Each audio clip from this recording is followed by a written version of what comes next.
Hey everyone, and welcome to The Explainer. So today, we're going to do something a little different. We're going to break down a children's story. But we're not just looking at the plot. We're digging into the incredible safety framework it gives to adults. For parents, for teachers. It's basically a masterclass in how to empower kids. And really, it all boils down to this one super important question. When we talk to kids about safety, especially stranger danger, are we just, accidentally making them scared of everything? Or can we actually give them tools to feel courageous and confident? Let's dive into that.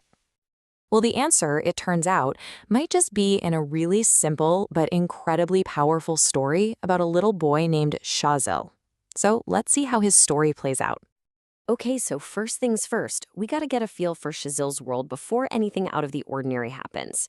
The story does a great job of showing us his normal, everyday routine, and that's super important for what comes next. So this is Shazil. He's 5, he's a smart kid, and he has this daily routine, walking down the same street to his class. And what I love is that the story tells us right up front that he has this vulnerability. He's a small kid, and yeah, sometimes he feels scared. This little detail makes what he does later even more meaningful. So for him, every day is pretty much the same. The walk is predictable, it's familiar, and it feels safe. But that sense of safety, it's about to get a major shakeup. All right, here's where things start to get interesting.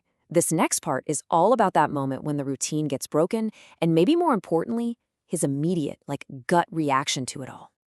And then, bam! Out of nowhere, the routine is broken by a new person on the street, and you gotta love this description. His hair was just like boiling noodles. See, that's not just a random detail. That's exactly how a 5-year-old sees the world.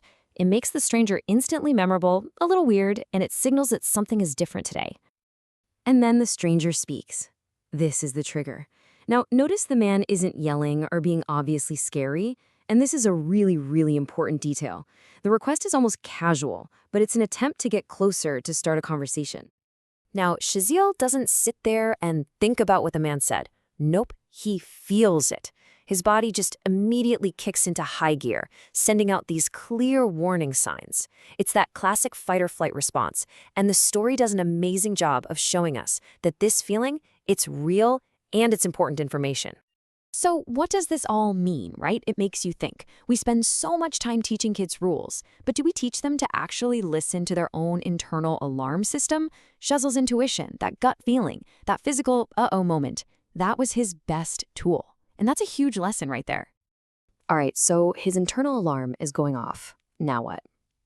Well, what he does next is this perfect 2-step action plan that honestly any kid can get and remember. He doesn't say a word. He doesn't wait around or worry about being polite. He just gets away. He creates space.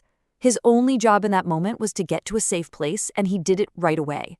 It's just a perfect example of how getting away is always, always priority number 1. And check this out, the immediate positive feedback he gets from his teacher. She doesn't ask a million questions or doubt him. She just validates his action right away. That kind of validation, it's absolutely crucial.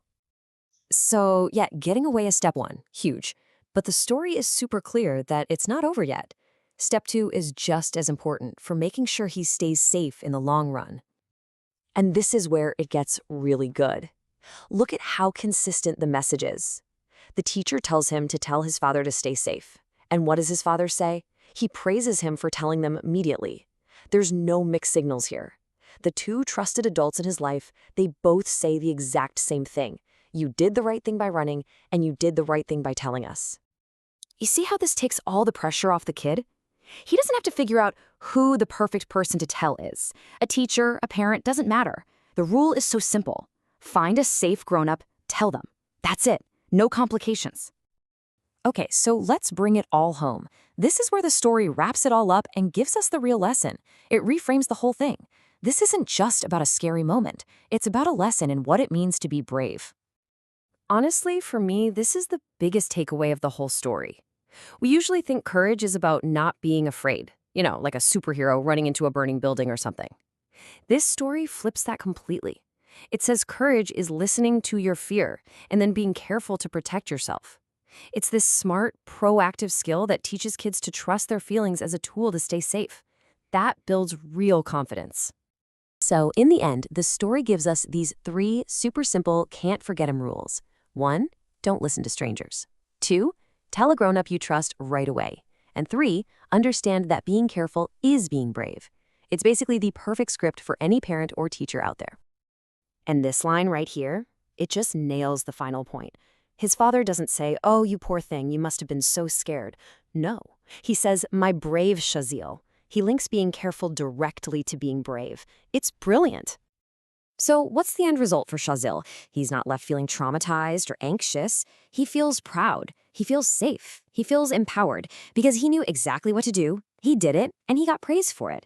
That's how you build confidence. And at the end of the day, that's the whole point, isn't it? That feeling of empowerment and pride, that's the goal of any safety talk. We don't want to just make kids afraid. We want them to be proud of the smart, safe choices they make. Which kind of leaves us with this final question to think about. Shazil's story is the perfect blueprint. By using simple actions, tons of positive reinforcement, and a whole new definition of bravery, we can turn a really tough topic into a conversation that builds real, lasting confidence. It's not about pretending fear doesn't exist. It's about giving kids the tools to know exactly what to do when they feel it.